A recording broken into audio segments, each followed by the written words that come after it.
wisdom of the middle way. Nagarjuna's Madhyamika. Translation and commentary by J. L. Garfield. Part 2, the text and commentary. Chapter 22, Examination of the Tathagata.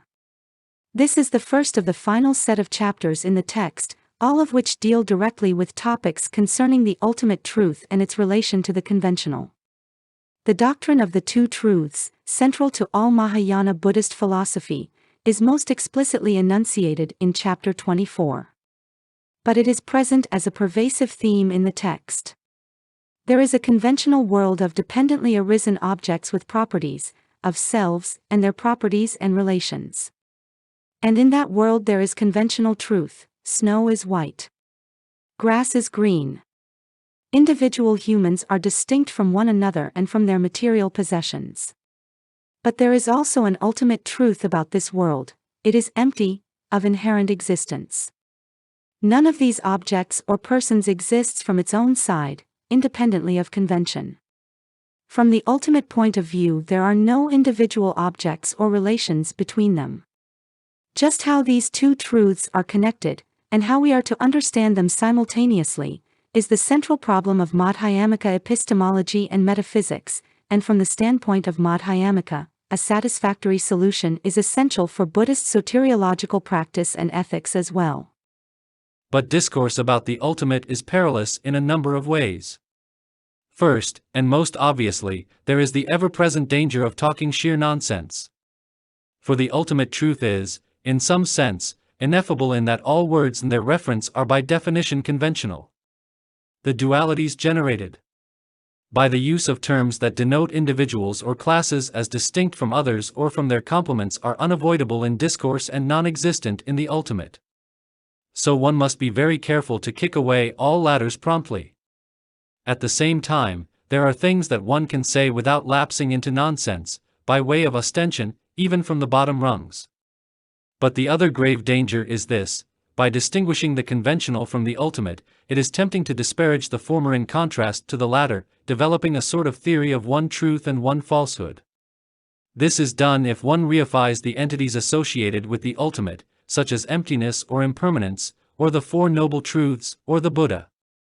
Then one treats these as real, intrinsically existent phenomena. The conventional then becomes the world of illusion.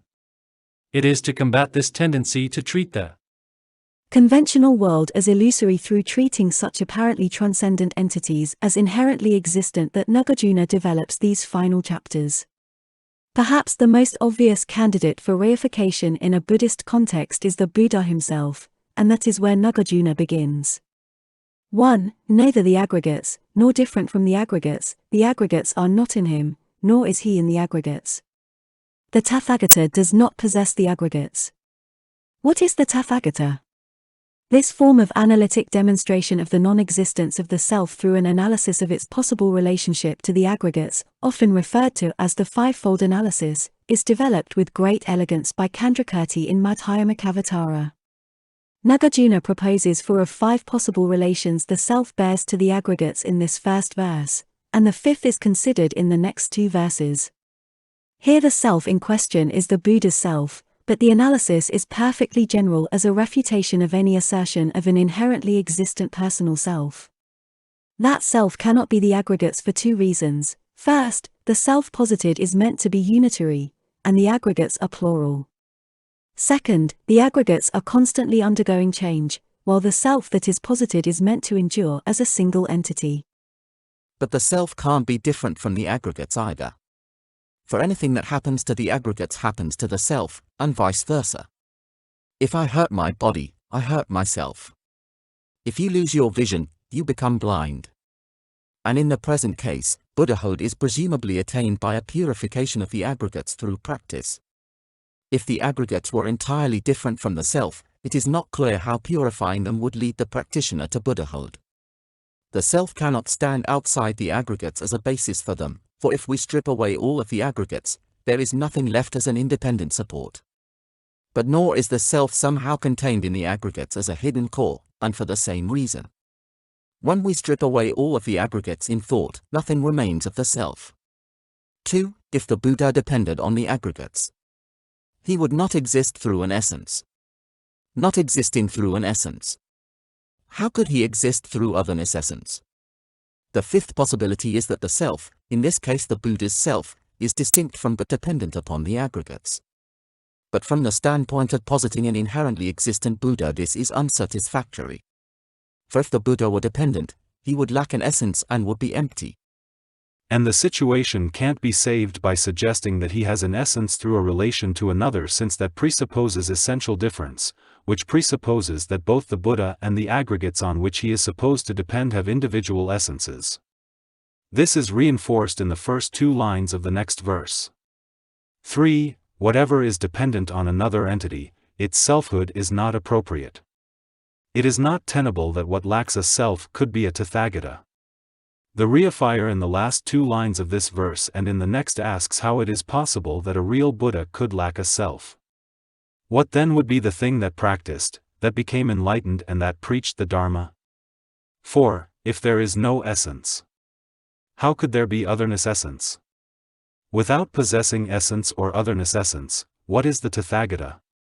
5. If without depending on the aggregates there were a Tathagata, then now he would be depending on them.